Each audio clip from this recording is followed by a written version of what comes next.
من الشیطان الرجیم بسم اللہ الرحمن الرحیم لا الہ الا انت سبحانک انی کنت من الظالمین۔ اس آیت کی کیا فضیلت ہے جو کہ سورہ نمبر 21 سورہ الانبیاء آیت نمبر 87 ہے، یاد رکھیں۔ اس کی کیا فضیلت ہے؟ ہم میں سے ہر کوئی جانتا ہے کہ یہ کس موقع پر نازل ہوئی، جب حضرت یونس علیہ السلام اپنی بستی سے ناراض ہو کر کے، اپنی بستی کو چھوڑ کر کے کشتی پر سوار ہوئے اور کشتی الٹ گئی اور حضرت یونس علیہ السلام مچھلی کے پیٹ میں چلے گئے۔ حضرت یونس علیہ السلام کو مچھلی کے پیٹ میں قید رہنا پڑا تو انہوں نے ترک اولا کو اعتراف کر کے توبہ کی، مجھے قوم کو لاوارث چھوڑ کے نہیں جانا چاہیے تھا، اگر میں ایسا نہ کرتا تو اللہ مجھ سے ناراض نہ ہوتے اور مجھے مچھلی کے پیٹ کے حوالے نہ کرتے۔ آپ علیہ السلام نے مچھلی کے پیٹ میں اور تاریکی میں اللہ کو پکارا اور یہ دعا کی، لا الہ الا انت سبحانک انی کنت من الظالمین۔ تیرے علاوہ کوئی الہ نہیں، تیرے علاوہ کوئی مشکل کشا نہیں، اور میں نے اپنے نفس پر ظلم کیا تھا۔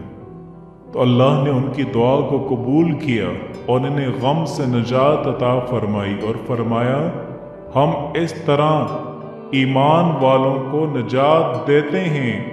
مچھلی کے پیٹ میں نجات پانے کے بعد حضرت یونس علیہ السلام اپنی قوم کی طرف پلٹے اور ان کے ارد گرد جمع ہو کر کے تبلیغ کا کام کیا، اور اللہ نے ان کی قوم کو توحید کے راستے پہ گامزن کیا۔ تو پیغمبروں کی یہ دعا ہے، جب کبھی بھی آپ پر مشکل آئے، جب کبھی بھی آپ پر کوئی پریشانی آئے، آپ اللہ کو پکارنا، اللہ کے علاوہ کسی کو نہ پکارنا، وہی مشکلات کو سنتا ہے، وہی آپ کا حاجت روا ہے، وہی مشکل کشا ہے، وہی غم کو دور کرنے والا ہے، وہی مصیبتوں کو، وہی تکلیفوں کو دور کرنے والا ہے۔ مصیبت آنے پر، غم آنے پر، پریشانی آنے پر کس کی جانب رجوع کریں؟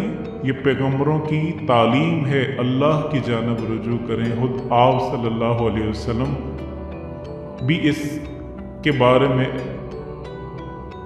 بیان کرتے ہوئے یہ فرماتے ہیں، یہ مسند احمد اور جامع ترمذی کی روایت ہے، فرمایا اور کہا، حضرت سعد رضی اللہ تعالیٰ عنہ راوی ہیں، کہتے ہیں رسول اللہ صلی اللہ علیہ وسلم نے فرمایا، مچھلی والے یعنی حضرت یونس علیہ السلام کی دعا جو انہوں نے مچھلی کے پیٹ میں مانگی تھی وہ یہی دعا تھی، لا الہ الا انت سبحانک انی کنت من الظالمین۔ آپ نے فرمایا پیٹ میں مانگی تھی، تیرے سوا کوئی الہ نہیں، لا الہ الا انت سبحانک انی کنت من الظالمین، تیرے علاوہ کوئی الہ نہیں، تو ہر خطا سے پاک ہے، میں ظالموں میں سے ہوں۔ کے واسطے سے جب کبھی بھی کوئی مسلمان دعا کرتا ہے تو اللہ تعالیٰ اس سے ضرور قبول فرماتے ہیں۔ جب بھی کوئی آدمی ان جملوں کے ساتھ اللہ سے دعا کرتا ہے، لا الہ الا انت سبحانک انی کنت من الظالمین، اور پھر کوئی دعا کرتا ہے، اللہ تعالیٰ اس دعا کو قبول فرما لیتے ہیں۔ اس دعا کو عام زبان میں آیت کریمہ بھی کہتے ہیں۔ بہت سارے ناموں سے اس آیت کو جلالی آیت، کمالی آیت اور نہ جانے کیا کیا نام دیے جاتے ہیں، اور اس کے لیے مجلسیں سجائی جاتی ہیں مشکلات حل کرنے کے لیے۔ تو جب کبھی بھی آپ پہ مشکل آئے، پریشانی آئے، آپ اس کا ورد کریں، اللہ پاک آپ کو ہر طرح کی مشکلات سے نکالیں گے، ہر طرح کی پریشانی سے، ہر طرح کی آزمائش سے اللہ پاک آپ کو نکالیں گے۔ تو جب کبھی پیغمبروں پر بھی کوئی مشکلات آئی ہیں یا پریشانی آئی ہے تو انہوں نے بھی صرف ایک اللہ کو پکارا ہے۔ آپ اللہ کے نبی صلی اللہ علیہ وسلم کی زندگی کو اٹھا کر کے دیکھ لیں، کائنات کا افضل ترین انسان